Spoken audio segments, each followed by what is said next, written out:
bonjour Marie-Hélène. Bonjour Stéphanie. Marie-Hélène, tu es maître Reiki. Oui. Qu'est-ce que c'est un maître Reiki? Un maître Reiki, c'est une personne qui travaille sur les énergies Très bien. et qui peut initier d'autres personnes au Reiki. Et comment tu en es venue à être maître Reiki? Eh bien, il y a quelques années de ça, un cancer.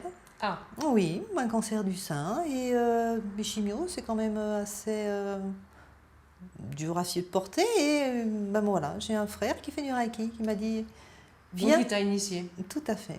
Donc c'est un peu une histoire des familles. Un petit peu. Bon. Nous avons Marie-Jo. Oui. Bonjour Marie-Jo. Marie-Jo qui a 32 ans.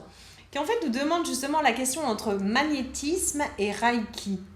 Comment est-ce qu'on peut lui répondre? Alors, la différence entre le magnétisme et le magnétisme, on utilise ses propres énergies et les énergies d'autres personnes, donc c'est des énergies qui circulent. D'accord.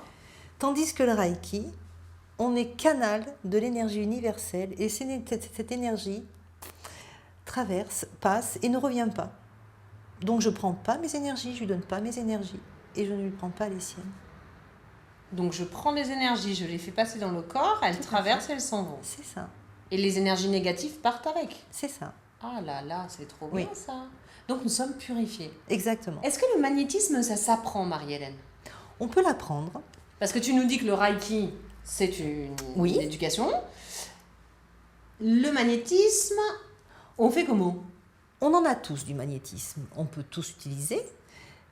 C'est simplement une transmission de ces énergies vers la personne et D'accord. les énergies peuvent se transmettre de l'une à l'autre personne. On peut faire du Reiki sans faire du magnétisme. Ah, tout à fait. Mais toi, tu fais du Reiki et Oui. tu as fait du magnétisme? Oui, avant je faisais du magnétisme et quand j'ai connu le Reiki, en fait quand on fait une séance de Reiki, on s'en donne. Ah, d'accord. On se donne du Reiki et on n'est jamais fatigué. D'accord. Que le magnétisme, si on ne sait pas se protéger, on peut se fatiguer plus vite. Ah, très bien, donc il faut se protéger. Tout à fait. Très bien. Donc voilà, Marie-Jo, je pense que nous avons répondu à ta question, à savoir la différence entre magnétisme et Reiki. Oui. Merci beaucoup, Marie-Hélène. Merci Stéphanie. À bientôt, les filles.